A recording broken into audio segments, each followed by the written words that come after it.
May the words of my mouth and the meditation of my heart be pleasing, O Lord, in your sight. Amen. For those who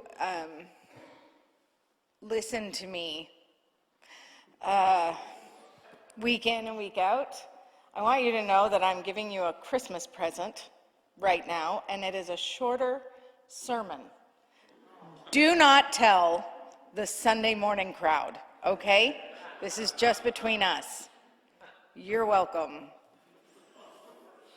This reverend is very sleepy. Okay, so perhaps you've heard stories already about our 5 p.m. pageant. I invite you to go find it on our YouTube channel. It's one for the books. It was as much improv as it was readers' theater, but it was fun. Some of the actors, like my eldest, have been waiting for ages for their chance to play a specific role. In her case, the angel Gabriel. Half an hour before the service started, I was hot gluing googly eyes of every shape and size to her makeshift angel costume. She insisted on appearing closer to the biblical depiction of an angel rather than the kind we find in Renaissance paintings. You're welcome. Others were brought into the cast at the very last minute. While Mary has known for a while that she'd be, or while Rachel knew for a while that she would be playing Mary, that's what you get for being a candidate for ministry and the youth leader. The role of Joseph kind of jumped in last minute, played by Matthew Platt, who had just arrived home from several weeks away and happened to be in town visiting for Christmas. So 1 or 2 text messages later, Matt, would you step in to play the role? Bracing myself for a no, considering the non-existent lead time, and he replied, I've always wanted an Oscar. This is my chance.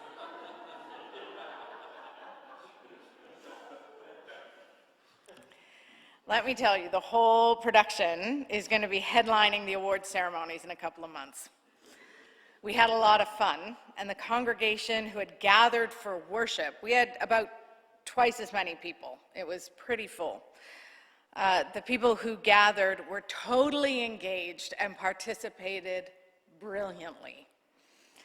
My favorite review came from Roma Brown, who said it was the best pageant she'd ever seen. And I imagine Roma Brown has seen a few pageants. She laughed all the way through it. It was silly, but it was genuine. And it also had this chaotic edge to it, something that I think is so often missing from our pristine Christmas Eve silent nights, kind of like this one.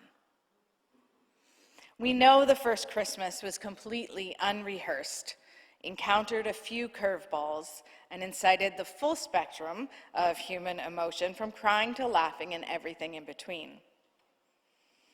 Speaking of pageants, there's a famously told story about a little boy who wanted to be Joseph in his church's Christmas Eve nativity, not for an Oscar. Unfortunately, he didn't get that role. Instead, he was assigned the role of innkeeper. To say he was disappointed would be an understatement. December flew by that year, as it usually does. And soon it was showtime. He prepared himself for his big moment. I'm sorry, sir, there's no room in the inn. But just when the actor playing Joseph got to his door, the young boy innkeeper flipped the script. Good evening, said Joseph. My wife and I are looking for lodging. She is great with child, and we've traveled a long distance. The congregation could have mouthed the next words. There's no room in the... When suddenly the young boy changed it. Sure, he said. I've got the best room in the house. You can have mine.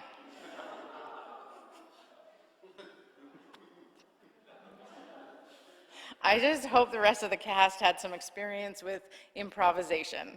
I don't know where you go after that. When his parents got him home that night, they asked him why he changed the story. and he told them what he had learned about following Jesus. We should always be ready to open the door. We should always be ready to make room. And aren't we supposed to share what we have?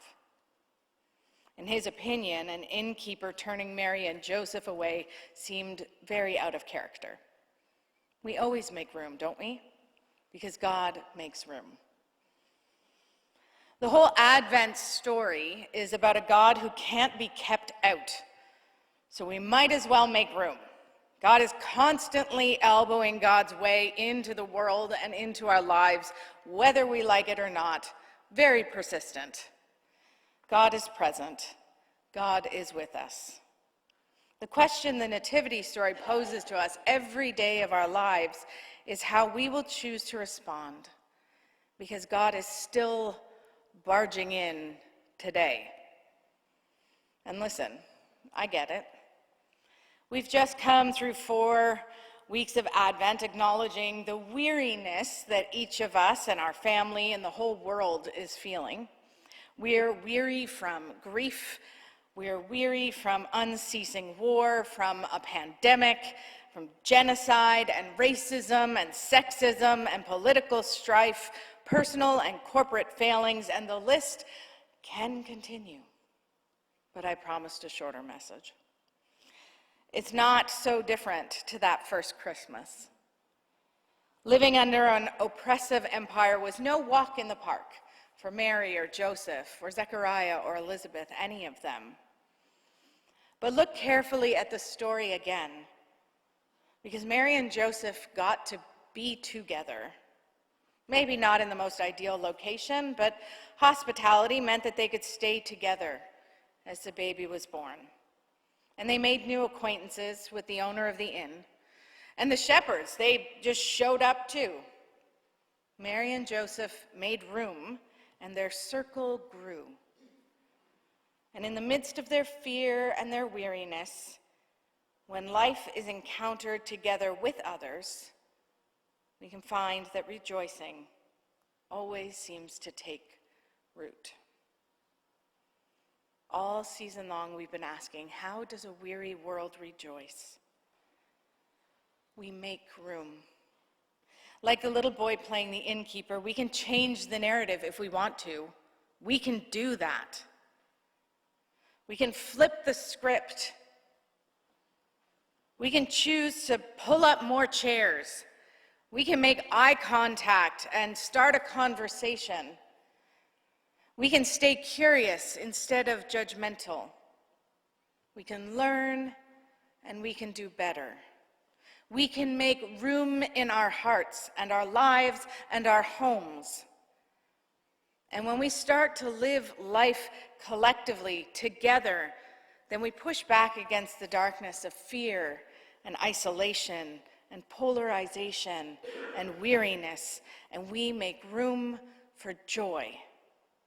Together, a thrill of hope, a weary world rejoices.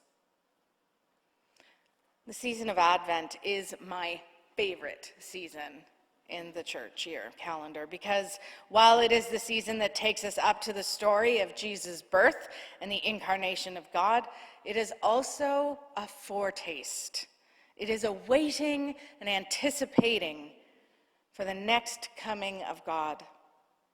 The God who is coming, who has promised to come to redeem all of creation, not just those of us who sit in the pews, all of creation. The Nativity story is incredibly inclusive. This is the God who is making all things new, who is bringing an end to worldly empires and corruption and establishing once and for all God's reign. I love Advent. I love it because it fuels me to keep actively waiting and watching and participating, to keep my eyes peeled for signs of the God who can't be kept out, the God who is always showing up, who is always present. Every moment, every interaction has the potential to give birth to God. So, where can you make room? Can you learn about someone who's different from you? Can you learn about privilege and how you can use it to make space for others? Can you get in the way of systems and powers who would deny space for others in the world? How can you make room after this Christmas Eve? The series we've been working through offers us prayers and poems and liturgy and art to use throughout the season, and I love poetry, and so I've been sharing the weekly poem as part of my messages. So let me close, let me leave you with There Is Room, the poem for this week by the Reverend Sarah Speed.